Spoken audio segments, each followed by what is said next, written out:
tener todos una base de conocimiento. Una base, no significa una erudición. ¿Cuánta gente sabe mucho y lleva una vida totalmente descontrolada? Digan, ahí así. ¿Por qué? Porque se les olvida la práctica también. La práctica es básica. Y recordando otra vez a Son Kappa decía, no de nada sirve tener la cabeza llena de las enseñanzas, de los sutras, de los astras, si la persona no practica. Meditar, tratar de poner en práctica sus principios, la ética que profesa, ser coherente hasta donde se pueda. O sea, digo hasta donde se pueda porque cada quien tiene capacidad para hacer o no hacerlo lo suficiente, vivir lo que profesa, etc. Pero ponerlo en práctica, porque de nada sirve que yo tenga pues todo el conocimiento de la doctrina oculta y mi vida pues esté lleno de problemas, porque tengo mal carácter, porque me peleo con medio mundo, porque uno no encuentra sentido. Entonces, no se trata de no saber nada, se trata de tener una base del conocimiento oculto suficiente para que yo pueda moverme en ese mundo. ¿Sí? Y a mi caso me ha tocado trabajar en este plano, como el caso de José, y tenemos que saber un poco más o bastante más de muchos temas porque estamos exponiéndolos. Pero no tiene que ser por eso que tengan todos que tener el conocimiento. Igual. Lo que importa es que también practiquen ese conocimiento. ¿Cómo puedo ayudar a que se equilibre la personalidad? Serenándola, armonizándola, purificándola, meditando. Qué bueno que está lloviendo, me alegro mucho. No, va a bajar la temperatura. Es que yo me fui de Barcelona por el calor. No, no es cierto. Me fui porque tenía que ir a la India de voluntario 2 años y entonces tuve que irme de acá. Y qué bien que está lloviendo así, ¿eh? Sí. Así dejé yo Bilbao ayer. Así estaba. Entonces esto queda más o menos claro porque me lo preguntaron. Tener una base es necesaria. Por ejemplo, en la enseñanza teosófica hay 7 columnas básicas entre karma, reencarnación, los ciclos, el sendero espiritual. Hay varias cosas que sí nos tenemos que tener más o menos. Los principios del ser humano, la constitución del hombre, cómo funcionan. Esas cosas me parecen sumamente importantes y son básicas. Pero quererme meter todos los mitos como los tengo yo más o menos y todo, bueno, si les gusta, pero pues si no practicamos porque todo el tiempo estamos estudiando, pues salió peor. Ahora porque llueve tanto, ¿no? Primero porque no llueve, ahora porque llueve tanto. Sí, esto me parecía importante recalcarlo, porque nos falta mucho a veces la práctica. Y la práctica la tenemos cada día, cada momento cuando tratamos a otro ser humano. El problema de tantas doctrinas esotéricas o no es que hablan de muchos principios, pero no hablan de cómo pasar del ego al desapego. ¿Cómo lo encuentras tú? Ah, no, sí hay. Lo que pasa es que el desapego es toda una doctrina importante porque en realidad el ego personal está fincada en el desapego, en el apego. Mi casa, mi pareja, mis hijos, mis propiedades, mi dinero, papá. Quiten todo eso y ¿qué queda? Sigue el ego, pero le viene el miedo. Tras de todos los apegos hay miedo. Entre más tenga, más seguro me siento de que existo. Está tan imbuido en nuestra educación y tan metido por encarnaciones en la personalidad que nos da miedo soltar. Ustedes, los que son padres, ¿son los hijos que tienen, son suyos o ustedes fueron del medio para que vinieran? No son de ustedes, pero los tratamos como nuestra propiedad. No los dejamos ser libres, no queremos que sean una copia. Todo eso habla de que pues, lo quiero, es mío. Si hasta a las mujeres les dan posparto, la depresión posparto, ¿por qué? podemos entender lo que sea un proceso físico, psicológico, pero al final nada nos pertenece. Como les digo, al final nada nos llevamos, solamente lo que hemos experimentado. El apego es uno de los retos. Por eso a mí me gusta mucho la doctrina del vacío, del Sutra del Corazón de los tibetanos. No sé si lo conocen. Dice, la forma es vacío, el vacío es forma. La física cuántica nos dice ahora, ¿qué hay en el fondo de este vaso? Células, moléculas, átomos, composición de átomos. Y sigan más, ¿qué hay? Nada. No hay nada. Se mantiene así porque los átomos están vibrando por la fuerza de la vida y crean un campo magnético, y entonces se aglutina el material de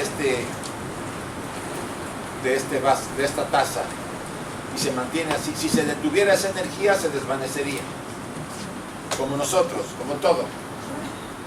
En el fondo no hay nada concreto, todo es un sueño, todo está vacío. Esa doctrina ayuda mucho a desapegarse, porque incluso a la gente a la que más amo no es real, está vacía. Hay una conciencia, pero no es el cuerpo, y ahí es donde está el problema.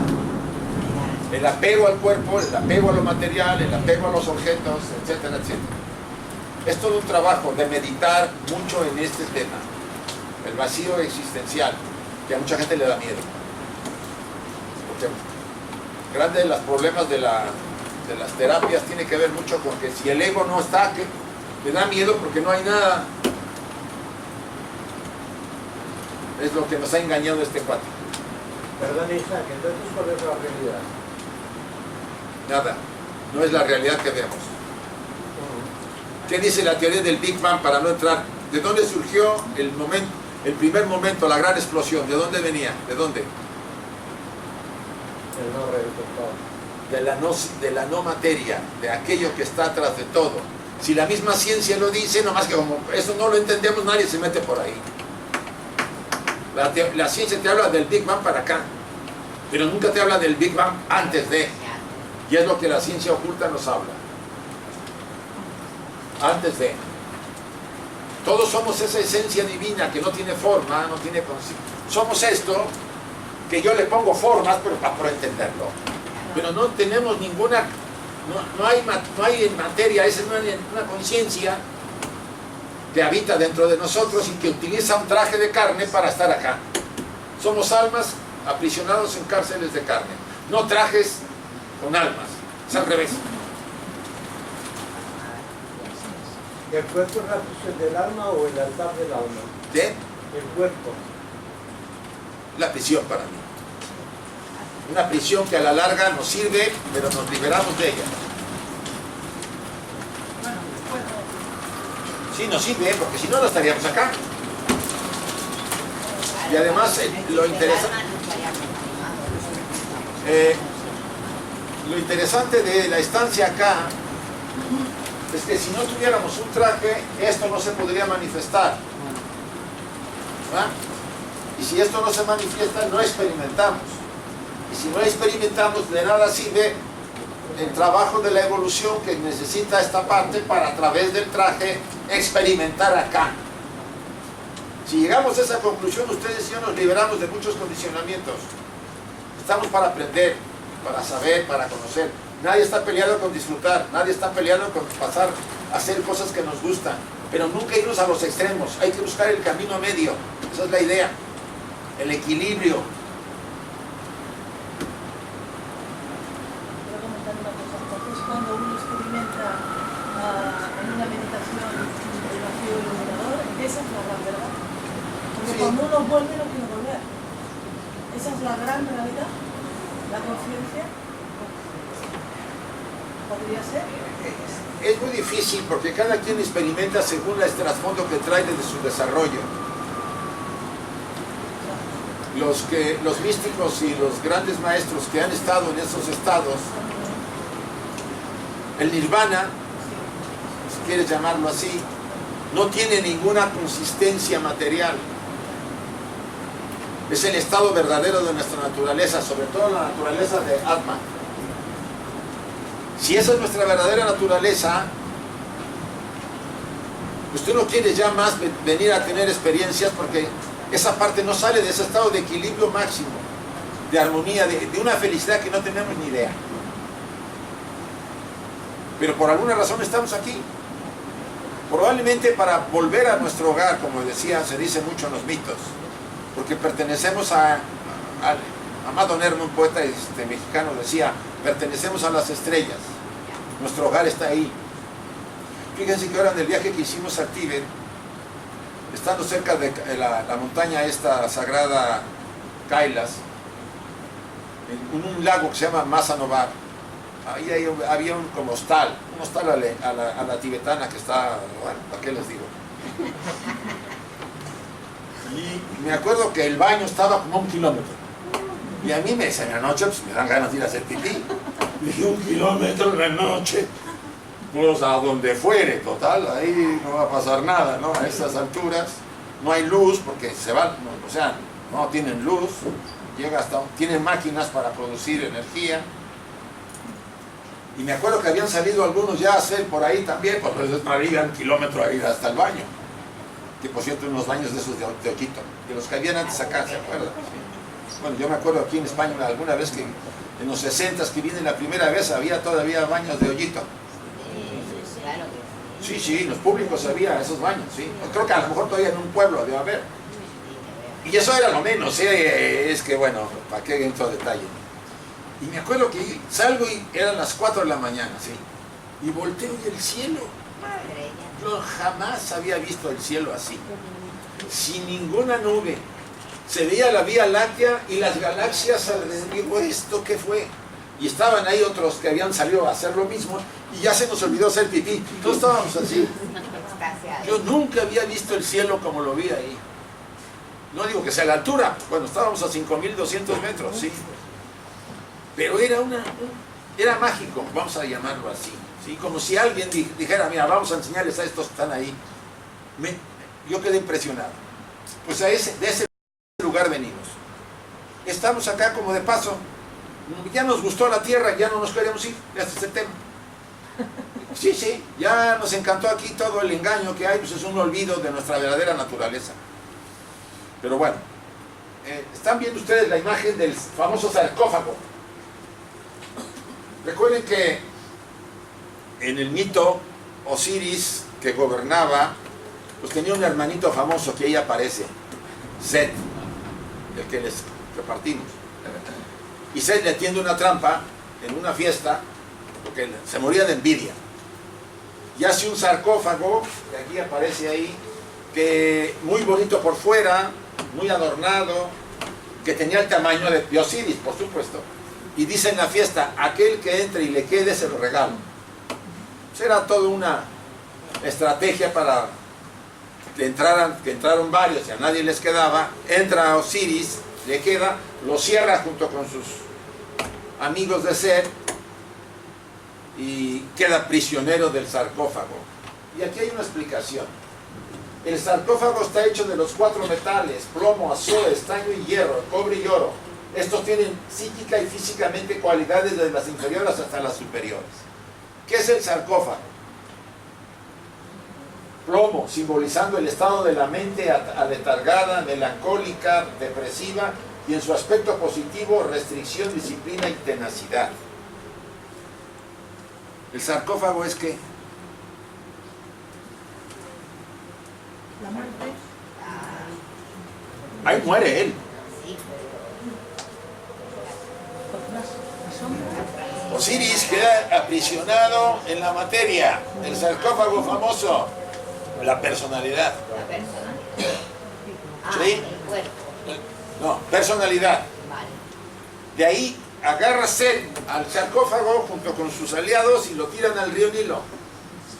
Y el sarcófago va flotando y pasa por el delta y entra al Mediterráneo y las corrientes se lo llevan hasta Biblos, sí, queda encallado en un árbol. ¿Qué es el río? ¿Qué es el Mediterráneo? ¿El cuerpo qué? Emocional. El agua. Queda empotrado junto a un árbol, a un gran... A ver, aquí está. Déjenme adelantarme un poco para... Ya estoy contándoles el mito. No. Vamos a dejarlo así. Bueno, llega y el árbol crece y absorbe el sarcófago dentro del tronco. Y crece inmenso. Un día estaba la hija del rey ahí bañándose y ven el árbol y les impresiona tanto y le pide a su padre que lo lleve al palacio y lo pone en el jardín del palacio. ¿Qué es el árbol? ¿Se acuerdan que nosotros somos qué? Una estructura. Somos un árbol. Y lo ponen en un palacio. ¿Y el palacio qué es?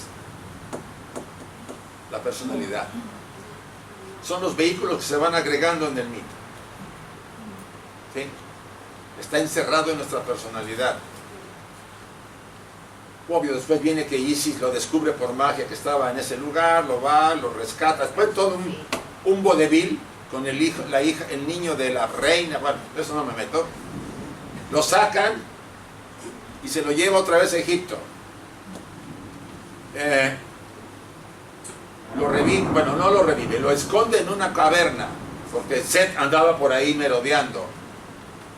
Pero no volvió a descubrir Set, lo sacan de la caverna y lo hace picadillo.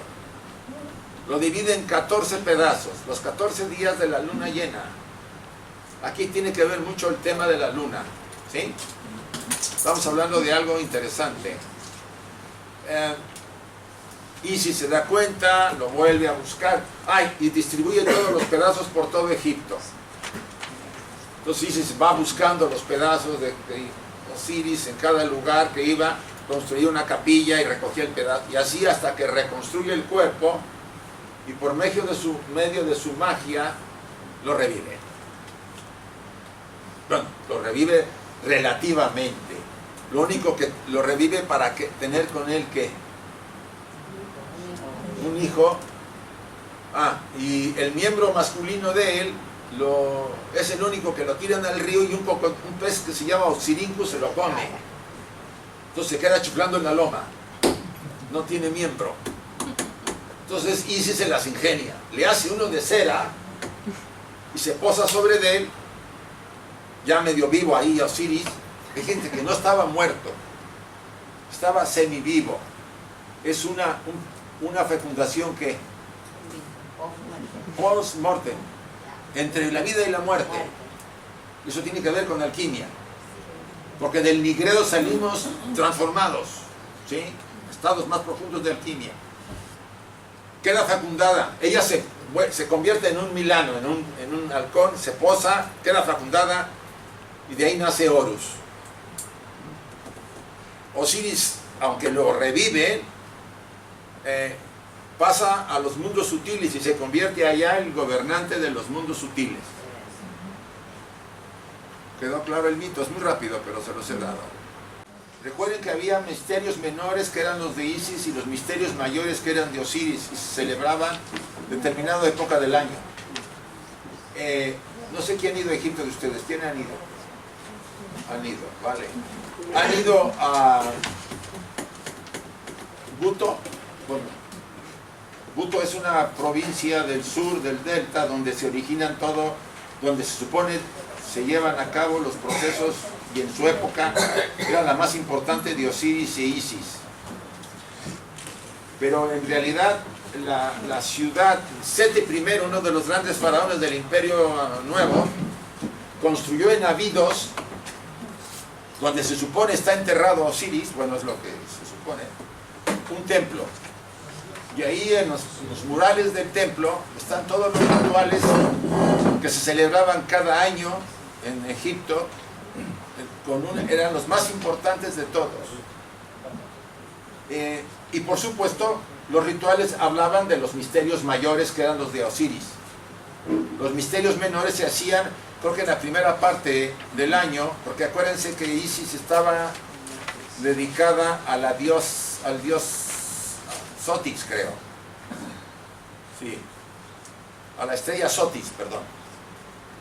que es la del amanecer del año. Sus misterios se hacían al principio. Y los misterios de Osiris eran cuando se desbordaba el Nilo, que era Orión, la estrella a la que él tenía como guía. Cuando salía la estrella en el amanecer, se hablaba de que era el aviso de que el Nilo se iba a desbordar. Hay una relación muy fuerte entre las estrellas, los desbordamientos y los dioses. Entonces,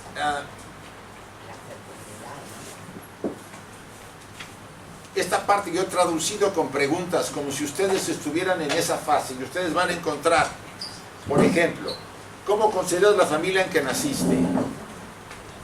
Traten de ser sinceros, no metan la mano negra.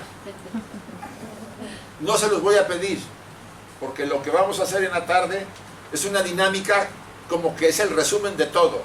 Entonces, vacíenlo con sinceridad, porque es la manera de sacar del mundo subjetivo y lo plasman, y eso es un paso importante para tomar conciencia. Hagan lo que puedan, pero díganlo con la verdad. No les vamos a pedir a nadie que saque sus cositas, sus trapitos sucios, ¿sí? No se preocupen. ¿Recuerdas lo que tus padres te enseñaron, así como las limitaciones que tuviste en tu niñez? ¿Cómo respondieron tus padres a tus demandas de cariño y afecto? Para los que no tienen las preguntas, las pueden ir anotando. Porque no, es que, perdón, yo creí que éramos 20.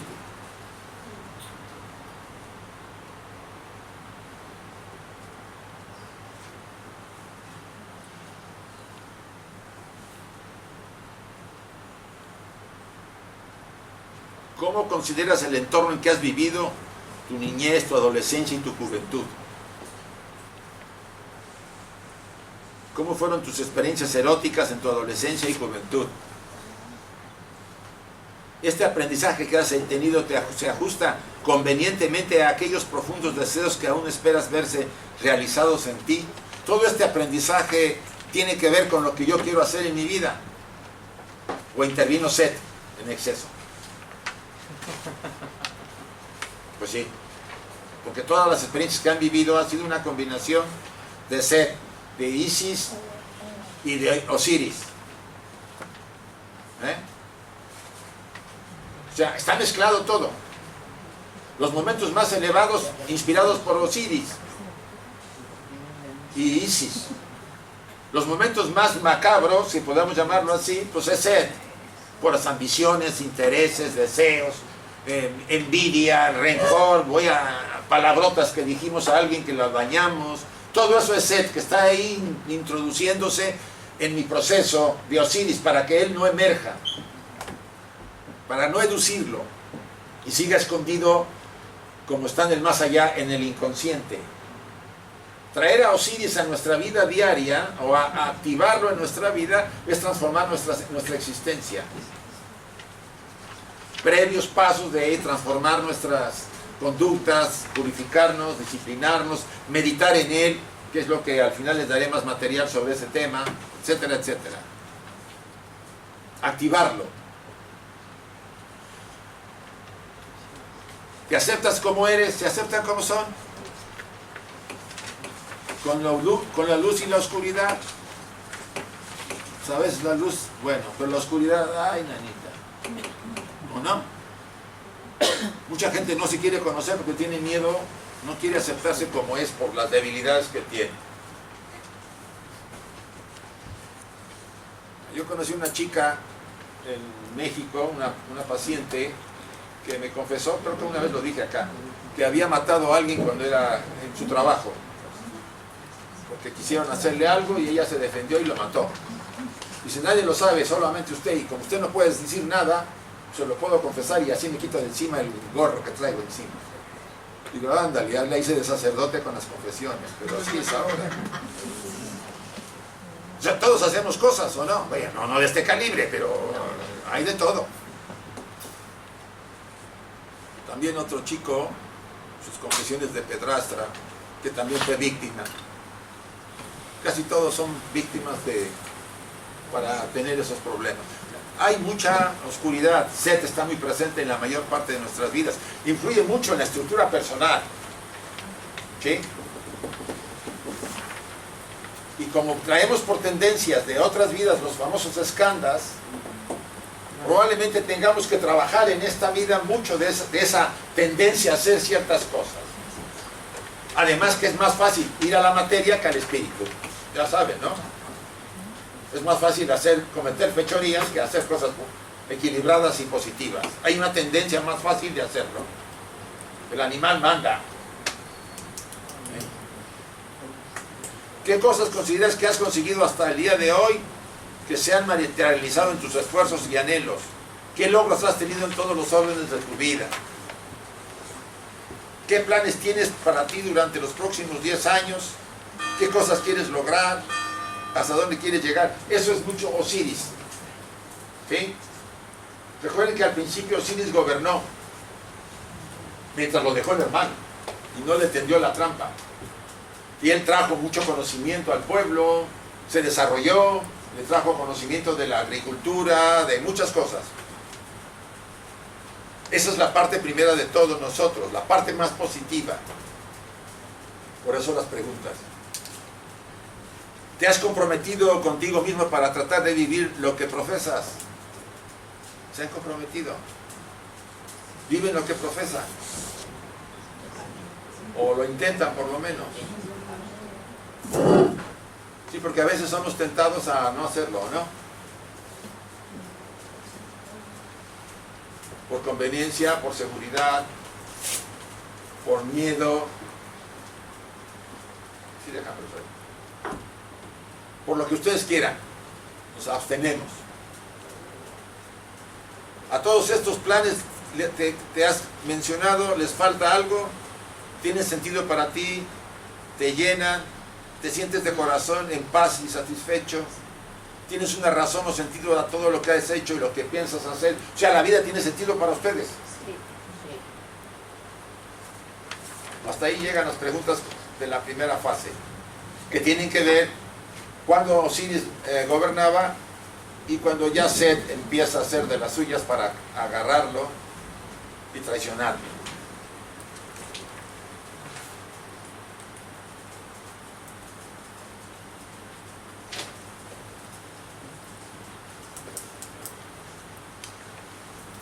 Creo que tienen por ahí también esta parte, ¿no? sí. Menciona situaciones donde hayas producido como...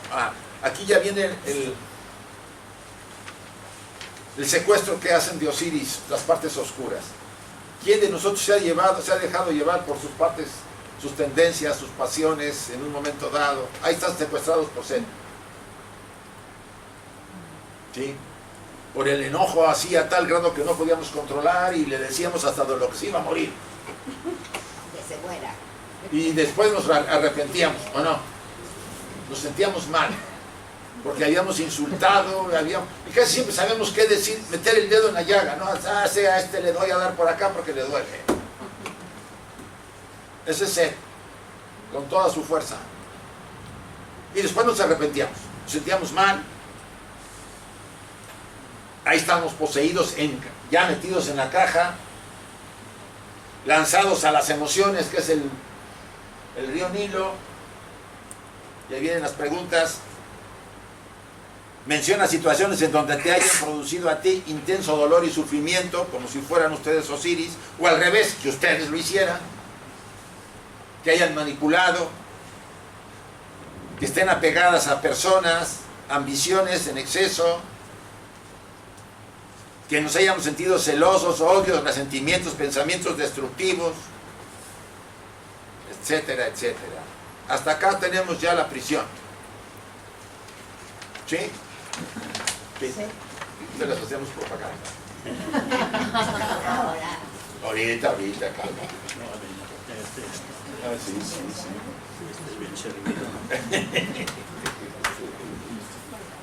Sí, ese es Set con todo su poder. Y no me digan que no los ha poseído.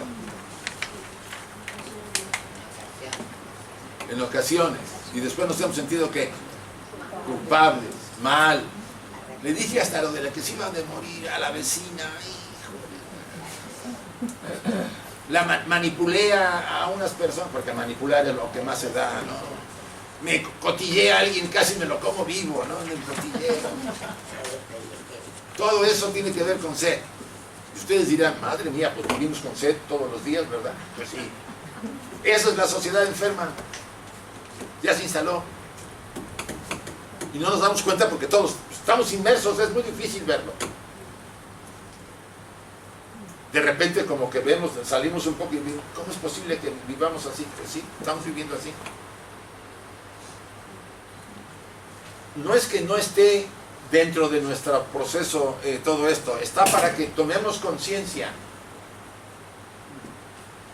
para que nos demos cuenta que eso es, si lo sabemos usar, medir y equilibrar, parte de nuestro tránsito en este plano para tomar aprendizaje. No se trata de salir corriendo, se trata de ¿qué? De asumirlo. Yo hace tiempo ponía mucho el ejemplo del santo grial o del plato de lentejas. Ustedes y yo hemos sacrificado en la búsqueda superior por el plato de lentejas que la sociedad nos da. Nos hemos traicionado, porque Set ha sido más poderoso. Pero es tiempo de que seamos capaces, cada quien a su aire, recuperar lo que somos. O sea, dirigir nuestras energías hacia lo superior. Y eso significa, a nuestro aire, poco a poco, ir trabajando lentamente, pero hacerlo, no nomás quedarnos en dar un paso, como en el ejército, marcar el paso, nomás lo marco, ahí estoy. Voy a la sociedad, todo eso diga, sí, voy.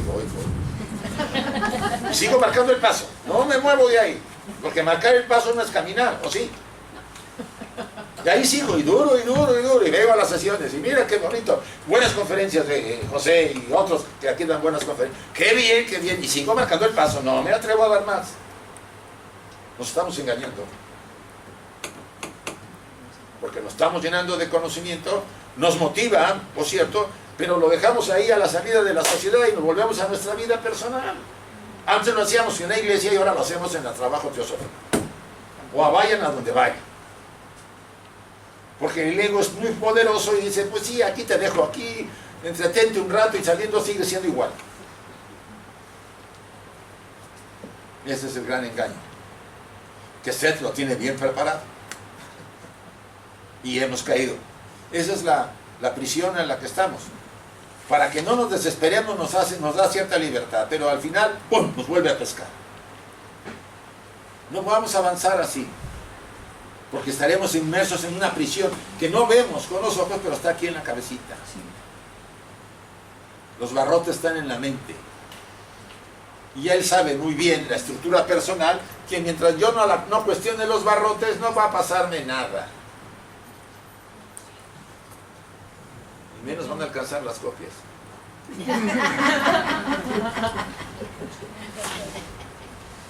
Bueno, a ver, traten de contestar. A ver, los que no la tienen, se las vuelvo a pasar para que las quieren anotar, si quieren. A ver, la primera. Aquí las pongo. ¿Las ven, verdad?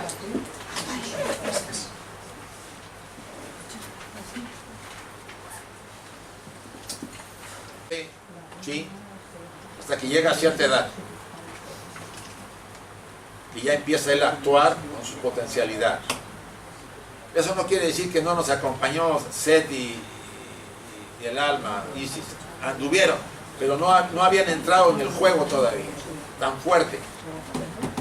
Empiezan a entrar cuando Osiris empieza a actuar más en el mundo. Y es cuando entra entonces Set.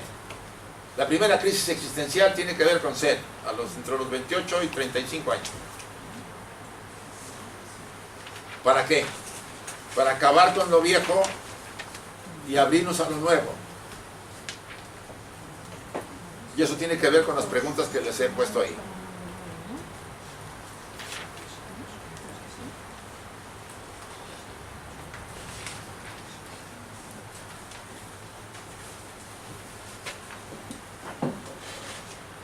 Una pregunta importante es que si se aceptan como son, con lo bueno y lo malo.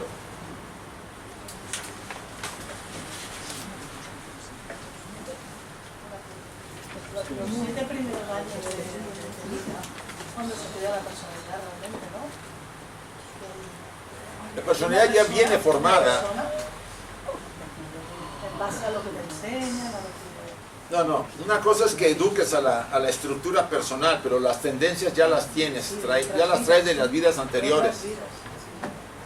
Un 80% me atrevería a decir viene de los escándalos con que sembramos en el pasado. Entonces tu perfil es del pasado. El 20% es una combinación entre la educación, la herencia genética familiar, el ambiente, los amigos, porque el karma interviene en varios niveles, nivel familiar, nivel económico, etcétera, etcétera, facilidades en la vida, todo te lo va acotando o te lo va expandiendo. Insisto, casi tenemos poco que meter en la mano ahí. Entonces nosotros no tenemos libertad tampoco. Sí, sí hay libertad, pero tienes que despertar del sueño que traemos. Al principio el libre albedrío es muy pequeño. La ciencia dice, y no lo digo yo, lo dice la neurociencia, el 80% de las decisiones que tomamos las toma el inconsciente y el 20% la personalidad. Y normalmente las que toma la personalidad nos equivocamos. Sí. Entonces, para que vean, entonces, ¿qué decisiones tomamos? Como personalidades. La mayor parte lo toma esta zona, la parte profunda. Incluso antes de que lo pensemos, ya tomó la decisión, lo que dice la neurociencia. Sí. Ya sabe lo que vamos a decidir sin que el ego personal todavía ni se le ocurra pensar en eso. Se anticipa y dice, este va a tomar esta decisión. A ese grado, la ciencia ahora nos dice que actuamos. Por eso, mientras más dormidos estemos, menos libres somos. Mientras más despiertos, más libres. Y estar despierto no significa que tengo los ojos abiertos. Uno de mis alumnos aprendieron a dormirse con los ojos abiertos en la universidad, ¿verdad? Pasaba yo y todos estaban así. Yo le decía, ¿estos qué? Ya se aprendieron a dormirse con los ojos abiertos. Porque yo les veía los ojos para ver si estaban despiertos. Para que vean lo que se puede hacer. Por eso el Buda cuando despertó, el Buda significa también el que despertó. El que despertó de este sueño en el que estamos inmersos, en esta Matrix, para que ustedes la comprendan. Es un programa, nos tiene aprisionados. Le dicen en Samsara, les dicen en Maya, lo que quieran llamarle. Lo que nos tiene es agarrados bien. Y no queremos salir, ya nos gustó. Y el tema está en que, a pesar de ser una fantasía y tiene cosas bellas, pues sufrimos porque estamos haciendo tontería y media en ella. Parte del aprendizaje. Porque se empieza... Hay un librito que hizo uno de los maestros de sabiduría, el maestro Kachi. En Adyar hicieron una edición muy vieja, en los años 30, ya no lo volvieron a editar. Se trataba de los años en que el maestro Kachi estuvo estudiando en Inglaterra, en una universidad. Como estudiante, les hablo a principios del siglo XVIII, XIX, 1840, por ahí 1830. El sueño de Rabán se llamaba el libro. Ahorita me vino así. Se lo agradezco al que me echó el chisme. El sueño de Rabán, así se llama el librito. Está en inglés, lamento decirles que no está en castellano. Y en un inglés viejo. Cuesta trabajo entenderlo. Trata sobre un mito. Rabán era un titán que vivía en las islas de Ceilán y se enamora de la esposa de uno de los dioses hindúes, que no, este sí no me acuerdo. A ver, échame la mano. ¿Cómo se llamaba esta chica? Pues no. No era Isis. Bueno, la que fuera. Y en la descripción que da el maestro, habla del tema del sufrimiento. Y él dice, es necesario, porque los seres humanos no despiertan si van por las buenas. Tienen que despertar primero por el dolor. Y después del dolor vendrá por el aprendizaje. O sea, la ley kármica no siempre será como es para todos. Llegará un momento en que debido a mis cambios que he hecho, aprenderé cuando veo que otro comete el error y yo ya no tengo por qué repetirlo. ¿No les ha pasado que cuando éramos pequeños nos decía, a mí me acuerdo que me decía mi madre, no metas la mano en el fuego? ¿Qué creen que hacía? Hasta que me di el quemón, dejé de meterla. Entonces, a veces tenemos que, ¿qué? Que vivir la experiencia. No hay otra. Porque no estamos aptos todavía para asumir que podemos aprender sin meter la mano porque alguien nos lo dijo. Y pasa ahora igual. Vemos que alguien hace una tontería y a pesar de verlo y el sufrimiento que ha generado, yo lo repito en un momento dado, porque no es todavía claro para mi conciencia, no lo he hecho mío todavía. Por eso el sufrimiento es la primera fase. Y él insiste, así despierta la conciencia del sujeto a una visión mucho más amplia y va creciendo. Mucho se habla que Saturno es el gran instructor, el cobrador de karma. Entonces huimos del sufrimiento. ¿Quién huye? La personalidad. Cuando eso está manejando todo para que ésta se despierte. Aquí no sufre, sufre aquí. Diferencia en dolor y sufrimiento, es muy diferente, ¿eh? Dolor es el cuerpo, ¿no? Inevitable que vamos a tener dolores del cuerpo, no se puede evitar. Pero sufrimiento es mental. Ahí hay que ser capaces de cuidar los pensamientos, de evitar que entren. Porque a veces somos bombardeados en una sociedad como esta de muchos pensamientos negativos que no son ni siquiera nuestros. ¿Sabían ustedes que cuando van a ciertos grupos, a conglomerados de gente, pues ahí hay de chile y de manteca en el aire? Los pensamientos flotan. Y ustedes pueden atraer y se descargan. Algunos, si ustedes vibran en esa frecuencia, si ustedes tienen miedos y van a un lugar así y hay de todo, bueno, y de repente sienten más miedo. ¿Y ahora por qué? Pues sí, pues les atrajeron cosas. En el metro puede pasar, todo donde haya aglomeración y gente. Por eso muchos estudiantes huyen de las aglomeraciones, porque hay contaminación psíquica muy fuerte, además de vibraciones. Los maestros de sabiduría evitaban las aglomeraciones, debido a la contaminación tan fuerte que hay. Entonces, ustedes entenderán a veces a los hindúes por qué les hacen así y no les dan la mano. Ya se imaginan por qué, para no entrar en la contaminación magnética. Hay exageraciones, yo lo entiendo, pero tiene su sentido. ¿Alguna duda de esas preguntas? ¿Se han comprometido a vivir una vida que profesan ustedes, la vida que ustedes quieren? ¿Están comprometidos? Asumo que están haciendo algo. Porque me puedo comprometer por seguir igual.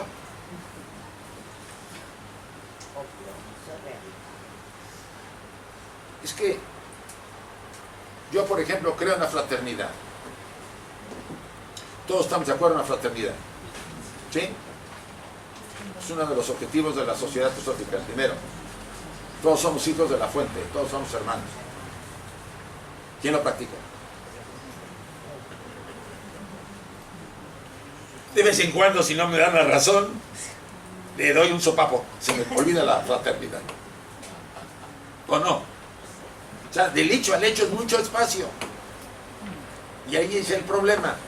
Mucha gente cree que porque intelectualmente lo acepta, ya lo hace, y no es así. Mientras no le toquen sus intereses, no se porta bien. El día que a alguien le toca sus intereses porque otro miembro opina de otra manera, ya se armó la buena. Eso pasa aquí. Pasa en todas las organizaciones. En esta se nota más porque nuestro objetivo es equilibrarnos y crecer y cuidar la mente. En otras no les importa. Yo voy al Club de Leones, ¿saben, no? El Club de Leones o el de los Rotarios, ahí que les interesa la mente y los principios. Ahí hay que hacer negocio. ¿O no? Y está bien porque es para eso. Socializar, conocer gente. Los objetivos acá son otros. Entonces sí nos interesa cuidar nuestros pensamientos, no querer imponer al otro algo, practicar esa paciencia y comprensión, porque a veces la gente no nos simpatiza, o no. O todos somos moneditas de oro para caerles bien a todos. Pues no todos le caemos bien. Y a veces hay que hacer un gran esfuerzo para trabajar esa parte que rechazamos del otro. ¿Qué quiere decir? Que es una parte que yo también traigo. A mí me pasaba con un gobernador en México. No lo soportaba yo. Yo decía, pero ¿por qué lo rechazo tanto? Y me di cuenta que tenía algo, yo tenía algo que él tenía. Y dije, ay, me sentí mal. Digo, búchale. Porque me di cuenta que había algo que me movía. Y así nos pasa con la gente, con las parejas, con todos los que conocemos. Si alguien me hace algo y yo digo, bueno, pues es su opinión, yo no digo nada, pues no pasa nada. Pero si yo me siento mal, yo investigaría por qué, qué hay en mí que se siente mal por lo que hizo el otro. Y si me dijo alguna palabrota, le debo dar las gracias. Gracias porque me di cuenta de que me molesta. No es para tanto, porque... No, lo que quiero decir es que todo lo que nos rodea, las circunstancias que se van dando, las condiciones que se van dando, han sido creadas expresamente para que yo crezca, aprenda, me desarrolle, tome conciencia, ¿sí?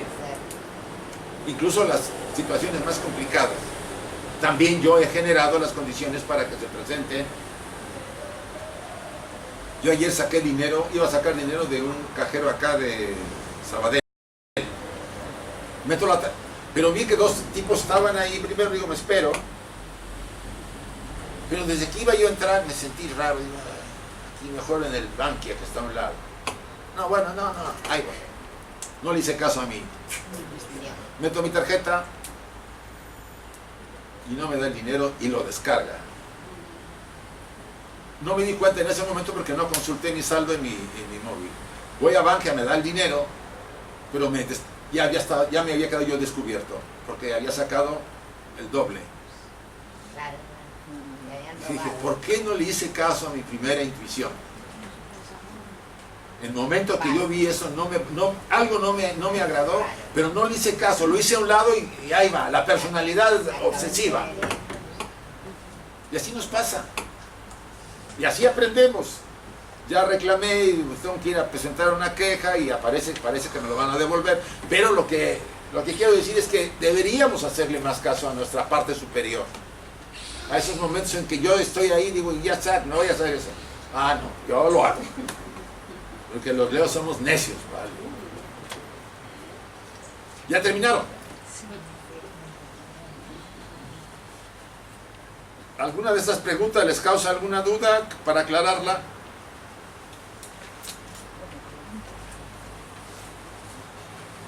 No creo que sea, porque están todas muy sencillas.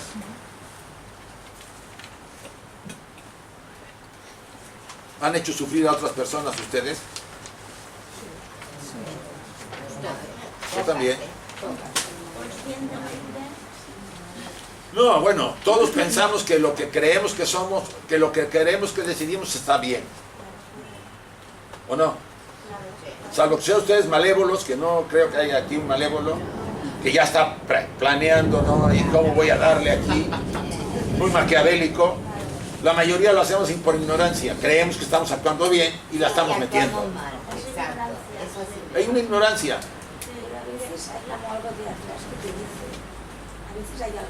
Sí, pero no le hacemos caso, como yo no le hice caso ahorita a eso, no le hacemos caso, vamos a la nuestra. Y eso es lo que hace que en algún momento hacemos sufrir a otro. Sí, es que deberíamos estar cuidadosos, más atentos, y no actuamos automáticamente. Seth lo sabe y lo maneja, es su manera de controlar. Sobre todo esa forma de, cuando estén enojados jamás tomen una decisión, cuando estén tristes nunca tomen una decisión, porque es el momento en que la mente se queda en blanco y las emociones los poseen. No va a ser la mejor decisión, ¿sí? Hay que estar más ubicados, enfríense, cuenten, se le baje la ira, lo que sea. Díganle al otro que se espere para que mañana lo insulten, espérense un día.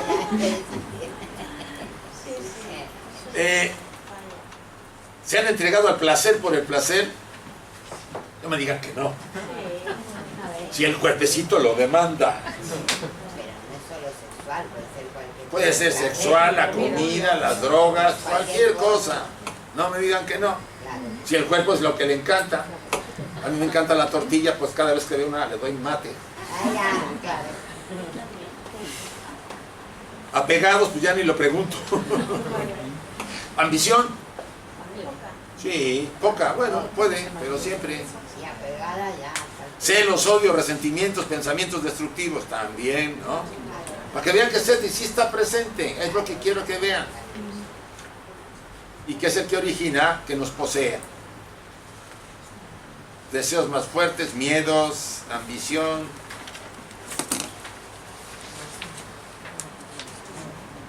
Depresión, decepción, odio, traición.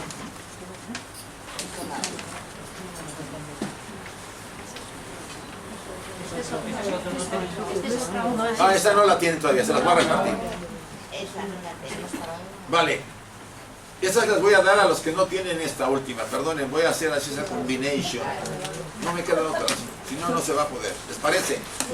¿Se puede repartir esta? Aunque vamos a repartir a las que no tienen la primera. Los que tienen la primera no. A los que no la tienen. Y ya nos vamos a comer después de estas. Estas son pocas. Es cuando el sarcófago llega a Biblos y la llevan el árbol al palacio. ¿Sí? Es una acacia. Fíjense que las acacias tienen un simbolismo muy interesante. A ver si lo averiguan. Las acacias. ¿Saben ustedes que somos un árbol? Por eso a veces nos hacen pintar un árbol. La espina dorsal es el tronco. Y las ramificaciones nerviosas son las ramas. ¿Sí? Hay una relación del árbol. Por eso hay dos árboles en el paraíso. El del bien y del mal y el de la vida eterna. Los dos están en nosotros. ¿Qué son las ramas? Las ramas, los nervios, las ramificaciones de todo el cuerpo. Los cabalistas pintan la estructura del ser humano como un árbol. Las raíces en el cielo y las ramas bajando hacia abajo. En un árbol sefirotán está hacia abajo. ¿Sí? Es muy interesante cómo la pintan ellos. ¿Sí?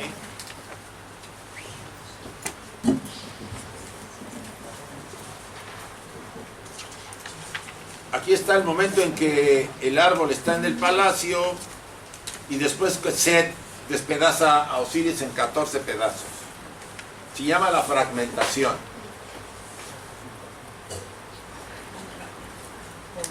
Por ejemplo, ustedes y yo hemos sido enseñados a concentrarnos en la vida. Entre más dispersos, mejor. ¿Qué pasa cuando son dispersos? La energía, ¿qué?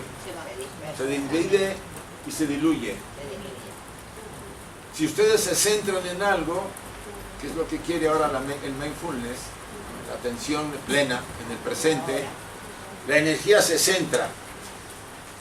Cometemos menos errores, hacemos las cosas más conscientes y estamos más presentes en el verdadero momento de la realidad, el ahora. Eso no se quiere. Ahora están empezando a moverlo porque ven que tiene efectos muy interesantes. La dispersión es la división del cuerpo.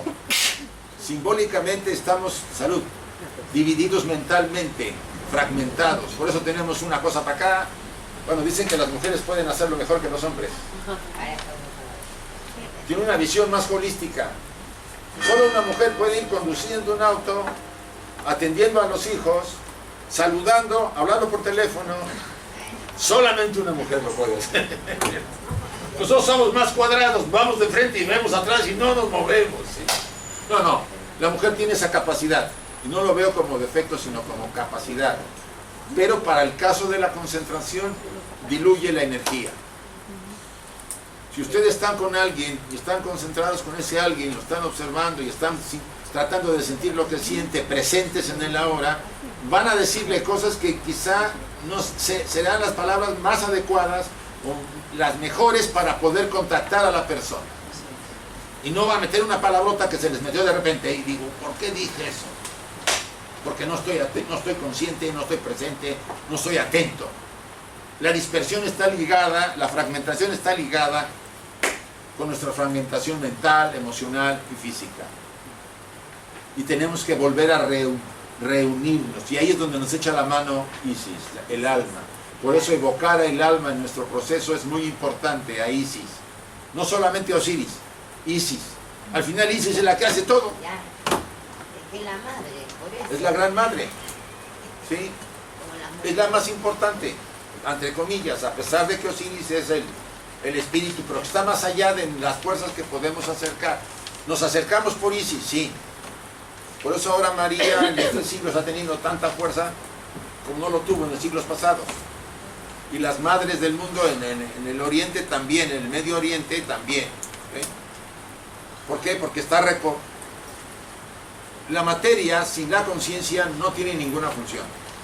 Y la conciencia sin la materia no puede moverse, no puede tener experiencia. Entonces se necesitan las dos. Pero las religiones habían abandonado a la madre porque hacía ruido a lo femenino y dejaron nomás el espíritu. Ya vieron lo que han armado. Llevamos 2000 años de paz, de comprensión, de tolerancia, de amor entre nosotros. El otro día leí un estudio que en los 2000 años de la Inquisición se han muerto más gente que la gente que mató a Hitler en los crematorios. Y eso si vemos a Hitler, no estoy disculpándolo, como un verdugo, cuando la iglesia se ha echado al plato en 2000 años a no sé cuánta gente, inocentes a morir. Eso no se dice, porque pues así es. Entonces es lo que me quiero decir. La fragmentación es muy compleja. Y estamos fragmentados. Primero hay que reconocer que lo estamos. Porque si no, no podemos hacer la labor de Isis de aglutinarnos. ¿Qué son los miedos que te afectan? ¿Qué? Las ambiciones, todo eso nos fragmenta. ¿Cuál es la creencia más fuerte que tienes? ¿Qué obsesiones? ¿Qué adicción? Rencor, odio, todo eso nos fragmenta, nos divide, nos separa de los demás, de las situaciones, de las condiciones, etcétera, etcétera. Y por supuesto aquí es donde mucha gente pierde el sentido de la vida. ¿Qué labor tiene el perder el sentido de la vida? A la vida que la estructura vieja ya no tiene que darnos. Es lo que hace que la parte superior diga, lo fragmentado te lleva a perder el sentido acá. Ya no quiero vivir, ya no me interesa la vida. Esos son los primeros pensamientos. Que incluso llevo a pensar en el suicidio, ¿o no? En muchos casos, no lo hacen, pero lo llegan a pensar. Cuando yo lo llegué a pensar. Pero eso es el fondo del agujero que me permite después que dar el impulso para buscar una respuesta. Y la parte interior entonces reconoce que llegué al fondo y ahora me va a dar la luz que necesito. Yo encontré la luz por eso. Y encontré la sociedad al poco tiempo. Porque tenía que bajar al fondo. En mi caso, no tiene que ser igual a todos, ¿sí? Entonces, lo importante es que a veces nos sentimos que estamos como divididos, fragmentados, o que nos han hecho pedazos o nos descuartizan. Hay gente que sueña que le hacen pedacitos en los sueños. Pues qué bueno que sueñan así, aunque les parezca horrorífico. Quiere decir que algo de ustedes está, ¿qué? Muriendo, se está yendo, ya no tiene lugar. ¿Qué hacen con la ropa que no usan en casa? Después de 2 años. La guardo. No, hay que tirarla. Todo hay que tirarlo, deshacernos de ella. ¿Para que hagan espacio? ¿Para qué? Para lo nuevo. Si en 2 años no la usan, tírenla, regálenla, hay gente que la necesita. Yo guardaba unos zapatos que los adoraba, pues ya los solté, porque no los usé en 2 años. Y así les hablo de cosas, pantalones que nos gustan. Bueno, hay cosas así, objetos. Y ahí el desapego entra bueno, porque ahí empiezo, ay, que sí, que no, que sí, que no. Para alguna ocasión, nada, desháganse de él, hay gente que lo va a usar. Eso tiene que ver que estoy haciendo, esa pequeña crisis hace un espacio para lo nuevo. Incluso háganlo físicamente y dirán, y se enteran ustedes que hay algo que está libre dentro de ustedes. No se aferren a los objetos ni a las cosas, porque nos aferramos hasta las simples cosas. No solamente eso, también nos aferramos a pensamientos, a formas. Hay que estar dispuestos siempre abiertos a cambiar si alguien nos muestra que estábamos equivocados, ¿o no? Ah, no, ahora soy así porque así soy, nadie me va a cambiar. Pues sí, hay gente que no suelta a pesar de que le estás demostrando que no. Porque al fondo le da miedo. Ayer hablábamos de los fanáticos. Esta chica que estaba con nosotros nos decía, no puedo entender a los testigos de Jehová, ni a los del Opus Dei, ni a los no sé cuántos. Ese fanatismo de cerrazón, cuando ven que las cosas no son como son, pues es que esa es la manera de poder sentirse que... En el fondo el fanático es el más incrédulo de todos. Tiene miedo. Además ha sido condicionado y no sería raro que ya venga del pasado con una tendencia al fanatismo. Muchos de nosotros traemos ese escándalo en nuestra mente, las ideas fijas. Porque en un pasado a lo mejor nos protegieron, pero ahora no pueden protegerte, tienes que abrirte. La oportunidad de esta encarnación es abrir nuestra conciencia, hacerla más amplia, que no quiere decir que aceptemos tonterías. Perdón un momento, al final no nos has explicado lo del simbolismo de la acacia. ¿De la qué? El simbolismo de la acacia. Como los culebrones, se los dejo así para que se Para la siguiente. No, está ligada al mecanismo de la alquimia. La acacia forma parte simbólicamente, es un árbol que tiene ciertas peculiaridades y que está relacionado con el renacimiento, con la restitución, con el retomar nuevamente, porque al final a Osiris lo revive, ¿sí? Lo revive, el alma lo revive. O sea, a ver, vamos a poner un ejemplo. Ustedes tienen una crisis, han tenido una depresión de cañón, una crisis muy fuerte, para no entrar solamente a la depresión. Todos, una crisis que digan, no sé cómo voy a salir aquí, estoy en el fondo. ¿Qué ha pasado cuando se ha resuelto? Ahí nos sentíamos como perdidos o muertos. Yo creo que simbólicamente tiene que ver la crisis del momento de la muerte y de la fragmentación de Osiris. Y en ese momento en que ya estaba todo por perdido, y ya era la muerte, entre comillas, que es el cambio, aparece una luz de esperanza que es Isis. Vamos a juntar los pedazos, lentamente, poco a poco. Vamos a seguir adelante, como les decía alguien. No me voy a dar por vencido, aunque tenga yo ahí mucho problema y mucho dolor. Y lentamente los mecanismos del alma van a empezar otra vez a aglutinarme, pero ya no seré igual, porque la crisis me habrá limpiado. Yo recuerdo aquí a Roger Mehta, que tiene un libro sobre, creo que no es la voz del silencio, es Luz en el Sendero. Hace comentarios a Luz en el Sendero. Es un libro azulito, chiquito, creo que sí ha de haber acá. Muy bueno. Y él dice ahí que cuando una tormenta nos viene, ¿qué hacemos? Como buenos españoles. ¡Ole! La dejamos pasar, ¿no? Una tormenta es una crisis. ¿En lugar de qué? De enfrentarla. Cuando se enfrenta una tormenta o una crisis y pasa, porque va a pasar, nunca es para siempre, se lleva ¿a qué? Cosas que no sirven, cosas viejas, maneras de ser que no tienen ya una razón de ser, etc.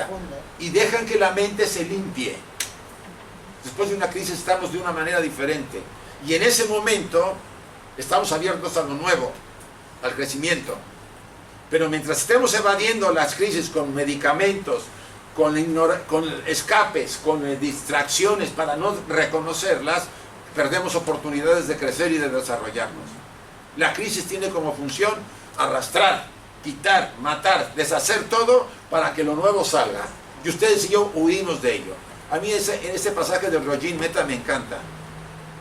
Solamente las mentes que se permiten que los arrastren las tormentas están limpias y pueden abrirse a lo nuevo. Mientras queremos volver a usar fórmulas viejas, prácticas viejas, conductas viejas que ya no sirven para nuestra vida en este momento. Y es lo que pretende el mito de decirnos. Osiris en un principio formó la personalidad, porque emana todo de ahí. Reestructuró, tuvo una función. ¿Y después esto qué? Se agotó, porque Set estaba ahí, porque estaba haciendo de las suyas, se fragmentó. O sea, se dividió en partes. Porque una cosa eran mis pensamientos el deseo de tener una casa, otra cosa las emociones que sentía por mi suegra, que no me cae nada bien, y otra acá, y otra acá, y otra acá, y tengo fragmentada la mente. Viene la crisis, la que fuere, ¿qué hizo? Va fuera todo, porque estoy centrado en un problema y me quedo así, perdido en el problema que me vino encima. Entonces barre, y poco a poco las fuerzas internas vuelven a restituir a la persona para que siga adelante, pero ya no somos los mismos. Las crisis nos cambian. No solamente la naturaleza nos está cambiando cada día, sino una crisis nos cambia de golpe y se lleva a lo que no sirve. Y no nos debemos dar por vencido. Y espero que no tomen los medicamentos. Bueno, si tienen intenciones de suicidio, pues tendrían que tomar. Pero mientras hay que aguantar para que me limpie bien y yo enfrente otra vez la vida de otra forma. Entonces ahí ya el Osiris es nuevamente restituido, recuperado por el alma Isis, revivido. Horus, ¿quién es? La nueva personalidad, renovada, ya no es la vieja, no es esta. El Horus nuevo, el Horus que sale de ahí, porque Horus es igual que Osiris, solamente que está transformado. Y él viene a pelear ¿contra quién? Contra Set, y lo vence. Bueno, lo vence, pero su madre le dice, no lo mates. ¿Por qué no quiere que mate a Set? Porque no puedes matar a la oscuridad, la debes dejar siempre.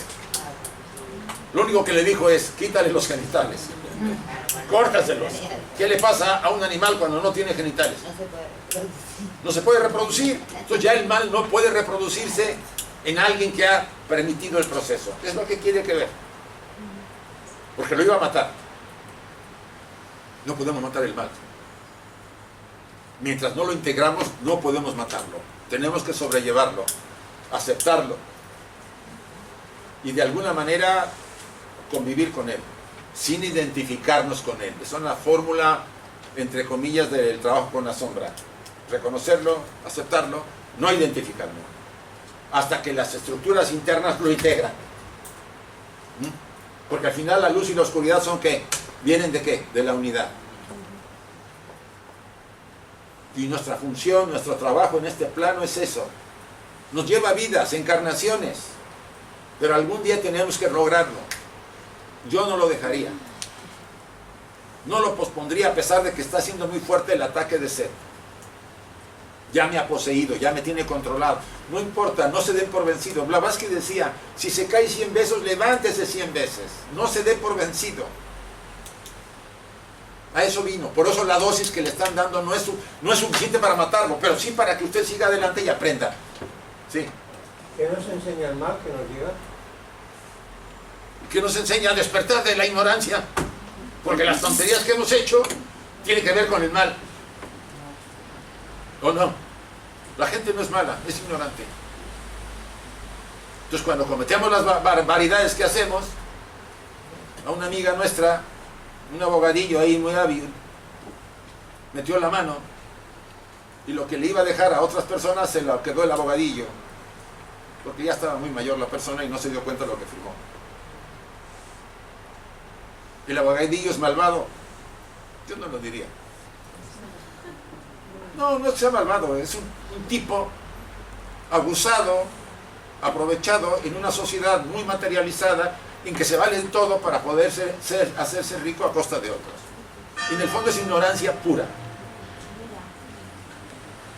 No sabe lo que se ha metido ni las consecuencias de lo que hizo, pero hay que dejarlo. Eso es, así hay de gente. Sí, sí, se aprovecha de la gente mayor que ya tiene poca conciencia y le hacen firmar cosas. Eso no se debería, o sea, ¿por qué debe estar ahí? O sea, esa gente va haciendo daño. ¿Para qué crees que está? Dime. Amén que para él que tenga que aprender unas lecciones muy duras que va a aprender a la larga. Supongo, sí. Por alguna razón, a veces a esas personas les pasa esto porque desde el pasado traemos cosas pendientes. Sí, pero está provocando a nivel alto, digamos, políticos, gente en Sudamérica o en África, toda esa gente ha provocado grandes males. Bueno, en todas partes, pero es que la ignorancia humana es muy grande. La ignorancia ha provocado muchos daños. No es que seamos mal, hay una excepción de los malvados, pero en general la mayoría somos ignorantes. Creemos que actuamos bien que es justificable que me aproveche de una mujer mayor, que ya no es muy consciente, para quedarme con él, con sus cosas. Se lo cree, y se lo cree de verdad. Sí, desde luego. Sabe que del fondo hay algo malo, pero dice, no, bueno, lo hacen todos, y hay quien se roba millones y no le hacen nada. Yo, ¿por qué no he de meter mi manita? Y eso sí, agarramos a alguien, se roba un pan, y le metemos 2 años de cárcel. Eso que es lo que no acabo de entender. Pero no hay nada que digamos que no tengamos que vivir para... Si tú tienes que aprender ciertas lecciones bajo ciertos aspectos, no nadie te lo va a quitar. El alma tiene su programa y dijo, esto lo tiene que vivir. Como yo lo tengo que vivir y como lo tienen que vivir ustedes. Ustedes están viviendo algo que viene de alguna manera preparado, vamos a decirlo así. ¿Lo quieren cambiar? Cambien. Está dentro de nosotros. Sí, quieren que ya no sé, las cosas no vengan tan complicadas. Hagan cambios verdaderos, no nomás maquillan. No maquillemos nomás, que lo estamos haciendo, maquillando un poco y ya todo va bien. No, nada, te va a venir otra vez. Y la segunda vez es más fuerte que la primera, si no entendemos en la primera. La vida tiene lo suyo, ¿eh? Sí, sí, sí. Te habla. Entonces, en lugar de malinterpretar las experiencias dolorosas, debería yo reconocerlas que son, ¿qué? Un medio para crecer y aprender. Y si ahorita no viene tan fuerte, me he de alegrar si me aprovecho de que no venga tan fuerte para aprender la lección y no esperar que me venga un ramalazo después porque no atendí a la primera aviso. ¿Cómo aviso? Aviso primero, depresión, vale. Aviso segundo, te corrieron del trabajo, vale. Aviso tercero, un accidente, bueno, ya tengo que estar entendido. Porque si ya me tienen 3 avisos y yo sigo ahí en las mías, pues voy a sufrir gratis. A ver, hay que quitarle lo azul a este. Ya acabamos esto. Bien, chicos. Tenemos en la tarde la dinámica. Todavía falta otro cuestionario, que es la parte final del hacer renacer a Osiris, que está aquí. Aquí está Osiris. Aquí está Isis. ¿Se acuerdan de que Isis siempre tiene el pedestal en la cabeza para identificarla? Aquí debería estar Nefti, pero no está. Está, bueno, otro dios. Aquí están otra vez ellas. Los 2 halcones son las 2. Y aquí está Isis. Y aquí está el miembro de... Bueno, se lo borraron los primeros cristianos, porque ahí ya saben, eran medios. Cuando entró el cristianismo en Egipto, ¿te acuerdan que después de haberse hecho al plato a la pobre de Hipatia, era tan fanático, que era gente ignorante, que todo lo que no les gustaba lo borraban? Y esto lo borraron porque vieron un falo. Bueno, va a pasar. Teóricamente se posa Isis y queda fecundada, ¿sí? Esto es un acto mágico, porque es post-mortem. La fecundación está medio muerto, y medio muerto, pero la fecundó. Se llama reuniendo e integrando. Eso lo vamos a ver en la tarde, ¿vale? Vamos a la comida.